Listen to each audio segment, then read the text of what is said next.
Boa tarde a todos. Tudo bem com vocês? Eu espero que estejam todos bem.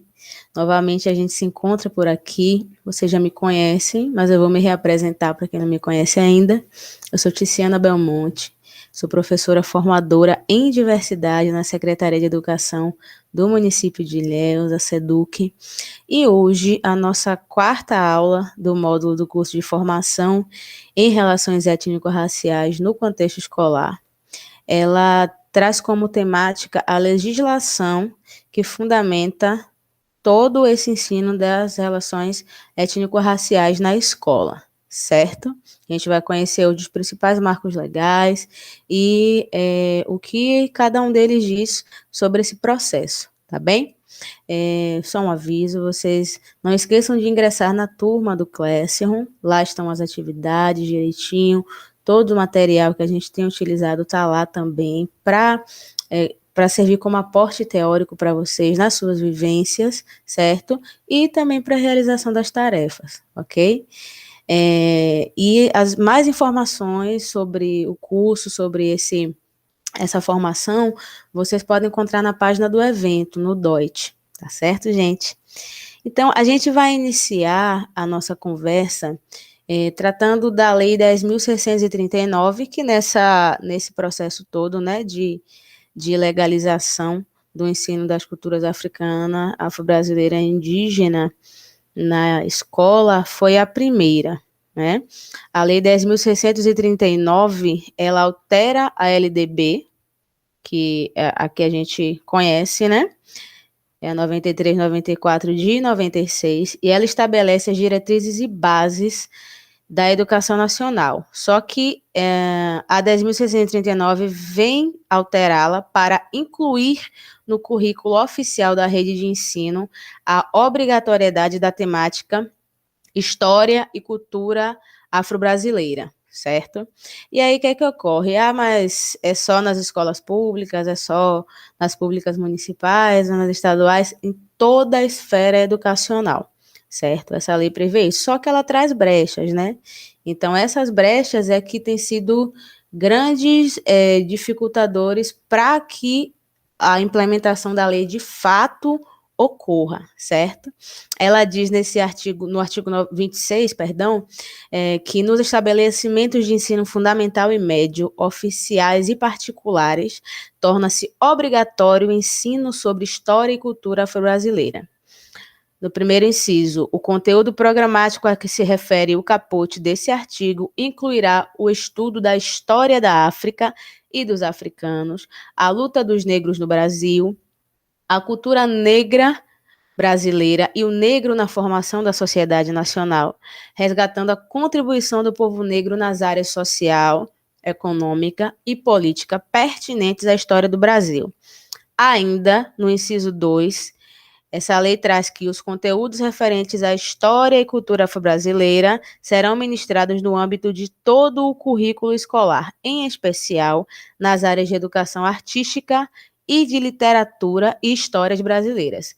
Ok, a gente parte daí para uma discussão que é bastante presente, né, quando a gente trata da 10.639, é que componentes curriculares precisam abordar a história, precisam cumprir a lei, perdão, 10.639. Gente, aqui diz que, em especial, as áreas de educação artística, literatura e histórias brasileiras, mas os conteúdos devem ser ministrados em todo o currículo escolar, ou seja, todos os componentes curriculares, eles precisam atentar para a construção deste currículo que atente para as diversidades, certo? Quando a gente vai tratar de Brasil, a gente precisa compreender que a diversidade não é o negro, não é o indígena, são os outros, ok? Primeira coisa tá aí. E a gente precisa entender que a diversidade torna-se, né, o diferente, torna-se o negro, o indígena, por conta desse apagamento histórico que é presente, ok? Então, todos os componentes curriculares, eles precisam fazer essa abordagem e de maneira satisfatória. 20 de novembro, Dia da Consciência Negra, a gente tem um ano inteiro, né? Então, penso que seja possível, e a gente vai ver mais à frente, a gente já teve outros estudos anteriores, né, que conseguem abrir os horizontes acerca dessa tomada de decisão para uma educação que priorize, que abarque também, né, as culturas africana e afro-brasileira e indígena, ok? Então, essa atenção é necessária, certo? Como é que eu vou fazer isso? Ué, a gente precisa estudar. A gente precisa estudar e precisa colocar em prática. Isso aí não tem jeito. Mas o conhecimento de fato desse processo histórico, o conhecimento de fato de como isso se dá hoje, é imprescindível. A gente precisa estar atento, ok? A 10.639, ela é de 2003. Em seguida, a gente tem a 11.645 em 2008, que altera também a LDB de 9394 de 96 e modifica a Lei 10.639, que foi que a gente acabou de conhecer, certo?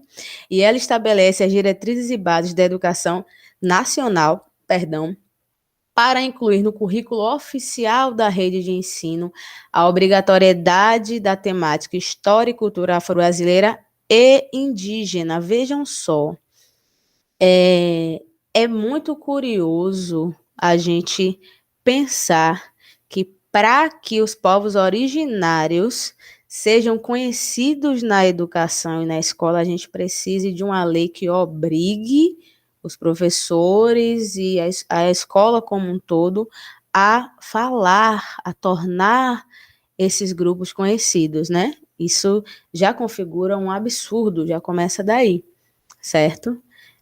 Mesmo modo que aconteceu com a comunidade negra, acontece com a comunidade indígena, tá? Precisa de uma lei que obrigue.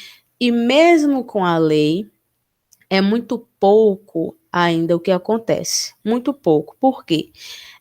Geralmente, essas leis, elas são cumpridas, né? Porque quando há os eventos alusivos ao índio, ao indígena, perdão, pela terminologia equivocada, ao indígena e aos negros, sempre 20 de novembro, dia do índio, né? É muito raro a gente ver no currículo como um todo essa abordagem em qualquer tema que vocês escolham para sua unidade, entendeu?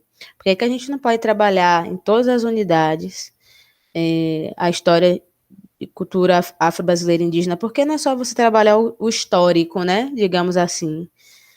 Não é só você falar da escravidão, não é só você falar da exploração. Há outras histórias, há outras narrativas, entende? Que precisam ser conhecidas. Precisam ser conhecidas na ciência, precisam ser conhecidas no português, precisam ser conhecidas na educação física. Elas precisam ser conhecidas. Se a gente não trouxer, os nossos meninos, eles não saberão, entende? Então, é essa atenção que a gente precisa ter. A 11.645, ela traz as mesmas diretrizes que a 10.639, acrescidas da participação da comunidade indígena, certo? E aí a gente tem o conteúdo programático a que se refere este artigo, incluirá diversos aspectos da história e da cultura que caracterizam a formação da população brasileira a partir desses dois grupos étnicos, tais como o estudo da história da África e dos africanos, a luta dos negros dos povos indígenas no Brasil, a cultura negra e indígena brasileira, e o negro e o indígena na formação da sociedade nacional, resgatando suas contribuições nas áreas social, econômica e política pertinentes à história do Brasil, certo? Novamente, os conteúdos eles precisam estar em todo o currículo escolar, certo? Em especial nas áreas de educação artística, literatura e histórias brasileiras. Aí vamos lá. Quantos autores negros a gente traz para nossos alunos lerem? Quantos autores, quantos escritores indígenas a gente traz para nossos alunos lerem? Qual a história do Brasil que a gente conta para os nossos meninos? entende? Como é que a gente faz uma abordagem étnico-racial em educação física? São só os jogos africanos? É isso mesmo? Entende? Como é que a gente trata da língua portuguesa na escola? Sem fazer referência à contribuição dos povos africanos, sem fazer referência à contribuição dos povos indígenas, entende? Lélia Gonzalez traz muito isso. É interessante conhecer Lélia Gonzalez, tá? Vou colocar nas referências lá para vocês também.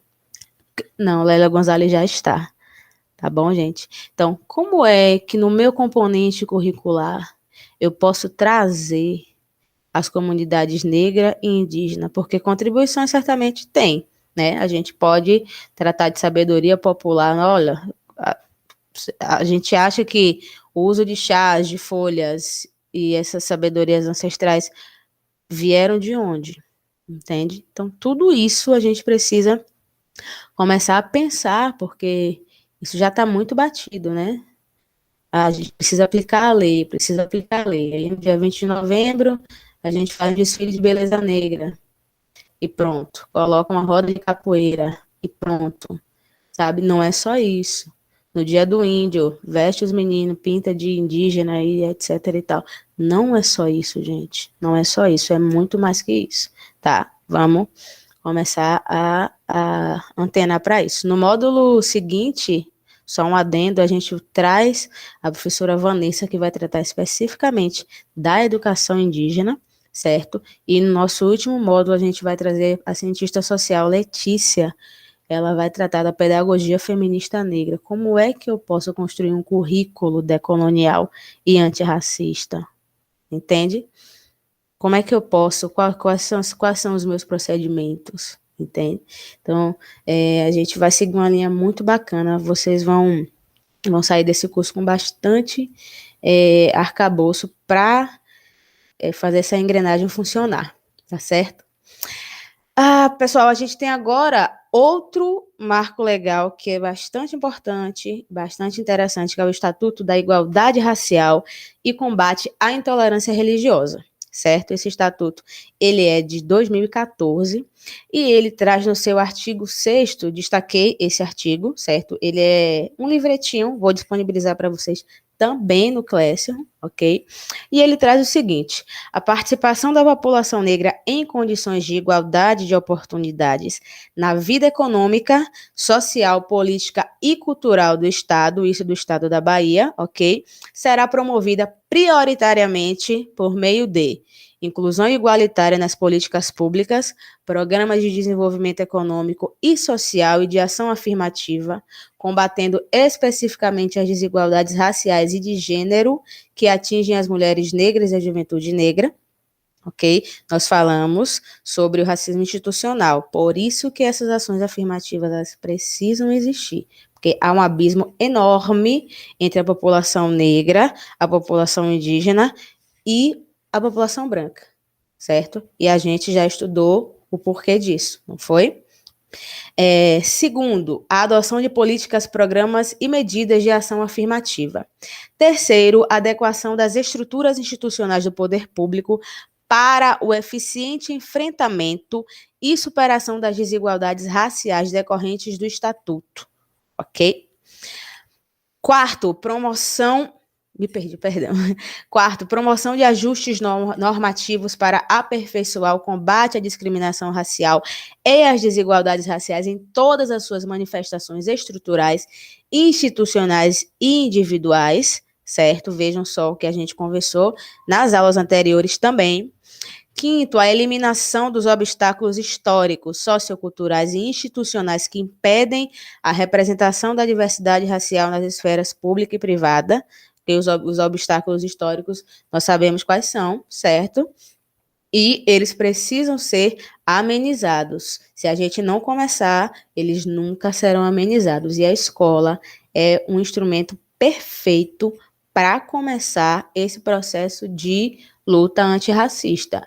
É um processo que já deveria estar muito mais forte, certo? Mas a escola ela foi criada com um fim, né? E a escola e a sociedade, elas são um projeto muito bem estruturado para a exclusão das outras comunidades que não as pertencentes à branca, ok? Então, quem quer ir para a luta precisa ir, tá certo? Sexto, estímulo, apoio e fortalecimento de iniciativas oriundas da sociedade civil destinadas à promoção da igualdade de oportunidades e ao combate às desigualdades raciais, inclusive mediante a implementação de incentivos e critérios de condicionamento e prioridade no acesso aos recursos públicos. 7. Implementação de medidas e programas de ação afirmativa destinados ao enfrentamento das desigualdades raciais no tocante à educação, cultura, esporte, lazer, saúde, segurança, trabalho, moradia, meios de comunicação de massa, financiamentos públicos, acesso à terra, acesso à justiça e outros aspectos da vida pública. E o parágrafo único, que traz que os programas de educação afirmativa constituem-se em políticas públicas destinadas a reparar as desigualdades sociais, étnico-raciais e demais consequências de práticas discriminatórias historicamente adotadas nas esferas pública e privada durante o processo de formação social do país e do Estado. Ok, nós temos diversas diretrizes, né, de como a população negra ela vai conseguir acessar de uma maneira melhor, de como o Estado ele deve ofertar e fazer com que essas lacunas elas sejam preenchidas e esse abismo ele vá cada vez mais diminuindo, certo? O que nós, enquanto professores, o que nós, enquanto gestores, né, o que nós, enquanto comunidade escolar, podemos fazer para que esses espaços tidos como não lugar para a população negra e indígena, eles tornem esse lugar, porque é uma história de negação, né? O negro, o indígena, eles não têm capacidade para exercer, ocupar algum cargo alto, certo? Historicamente, isso em dados, a população negra, ela recebe menos, e se for mulher, menos ainda, certo? É quem menos acessa água potável, é quem menos acessa, por exemplo, fogão, geladeira, quem menos acessa a cultura, é quem menos acessa a educação. E por aí vai, se a gente for consultar dados, a população negra é quem está na base da pirâmide de acesso a bens e serviços, ela está lá embaixo, está sendo esmagada. É a maior, mas ela está sendo esmagada por todo mundo, certo? Como é que a gente na escola consegue encorajar os nossos meninos negros, consegue encorajar os nossos meninos indígenas, consegue sensibilizar os nossos alunos não negros e não indígenas de que essa luta antirracista, essa luta antidecolonial, ela é coletiva, entende? Até porque, como eu já falei antes, quem criou o racismo não foi a negritude, foi a branquitude. Então, precisa dar conta de tentar diminuir, né? Esse caos que foi gerado aí, não é verdade? E aí a gente vem, pessoal, para o nosso último marco legal, certo? Perdão pelo ruído. Nosso último marco legal é a competência 9 da BNCC, certo? E ela traz que é preciso exercitar a empatia, o diálogo, a resolução de conflitos e a cooperação, fazendo-se respeitar e promovendo o respeito ao outro e aos direitos humanos, com acolhimento e valorização da diversidade de indivíduos e de grupos sociais, seus saberes, identidades, culturas e potencialidades, sem preconceito de qualquer natureza, certo? Tem uma prática bastante corriqueira na educação, né? Que é isso é cotidiano, na verdade, né? Quando a gente vai falar sobre religião, religiosidade, isso sempre foi um terreno muito delicado na educação, porque não só na educação, né? Na sociedade como um todo, porque tudo que é oriundo de África é tido como maldito e demoníaco, certo? Mas quando a gente pergunta por quê, as pessoas não sabem dizer por quê, porque elas não conhecem. entende? Elas não se propõem a conhecer, a estudar sobre as práticas religiosas de África, por exemplo, certo?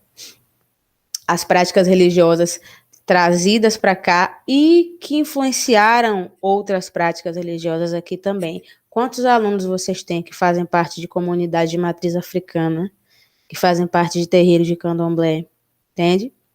Quantos alunos vocês têm que não são ligados ao cristianismo e que vocês já falaram que esses meninos não são boas companhias, certo? Que vivem em maldição. Pensa aí um pouquinho, né? Quantas práticas discriminatórias, quantas práticas racistas de outras naturezas, né? Vamos passar esse contexto religioso, de outras naturezas, de outras matizes, vocês já presenciaram e não fizeram nada. Por que que essas práticas ocorrem? O que é que a gente pode fazer? Entendeu? O que é que a gente pode fazer para que elas não ocorram mais?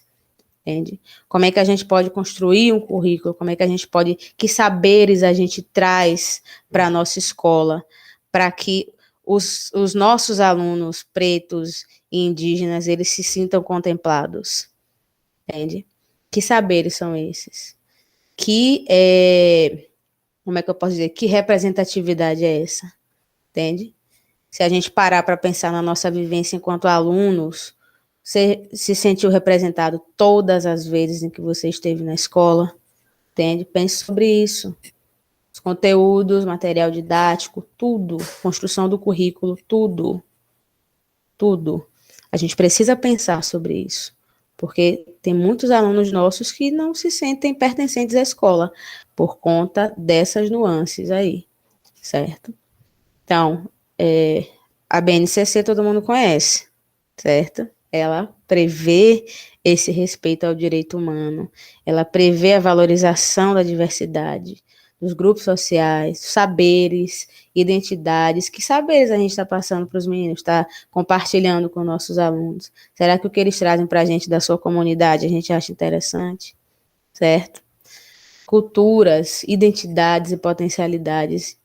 Sabe? A gente precisa refletir sobre esse contexto e precisamos colocar em prática ações que sejam contrárias ao que foi hegemônico, tá? Porque o que é hegemônico ele vai excluir, não adianta, tá? Então, a partir desse cenário, desse contexto desse marco legal, a gente conclui, ok, que se esses marcos legais existem é porque não somos todos iguais, tá? Esse discurso do mito de democracia racial, de que somos todos iguais e etc e tal, nós não somos todos iguais. Deveríamos ser, se não houvesse o racismo, se não houvesse o processo de escravidão lá atrás, de exploração, e abrisse esse abismo aí em que a gente se encontra, certo? Não somos todos iguais, por isso que essas leis, elas precisam existir, por isso que as ações afirmativas precisam existir, certo? Cotas em universidades, em concursos públicos precisam existir, porque a gente é quem menos acessa a educação, entende? Então, para que a gente ocupe espaço e para que a dívida histórica seja paga, a ação afirmativa é necessária, tá bem? E a necessidade da construção de um currículo decolonial e antirracista que atenda ao proposto nas leis, que a gente acabou de acessar agora, e torne possível uma educação protagonizada por todo mundo, certo? A gente não quer que só os alunos negros sejam os sujeitos principais, os atores principais, só os indígenas, não. A gente quer que seja igualitário, ok? Nós queremos que seja igualitário. Do mesmo modo que a gente estuda um conteúdo que historicamente fundamentado em Europa, a gente precisa conhecer quais são os saberes de África sobre isso, entende? Quais são os saberes dos povos originários sobre isso. A gente precisa atentar para essas questões, certo? Pessoal, a nossa quarta aula, ela encerra por aqui.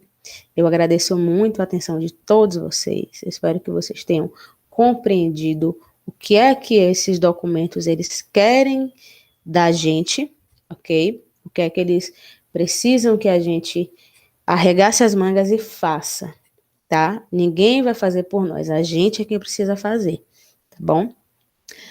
Todo esse material utilizado, o material que eu utilizei aqui, teoricamente, ele vai para o Classroom, ok? Junto com vídeos também para vocês acessarem outras visões, outros conteúdos relacionados a esse tema, tá bom? Um abraço a todos vocês, fiquem bem, fiquem com Deus, fiquem com quem vocês acreditam ou com quem vocês não acreditam também, enfim, isso é uma escolha individual, tá certo? Eu agradeço e tchau, tchau. Até a próxima aula.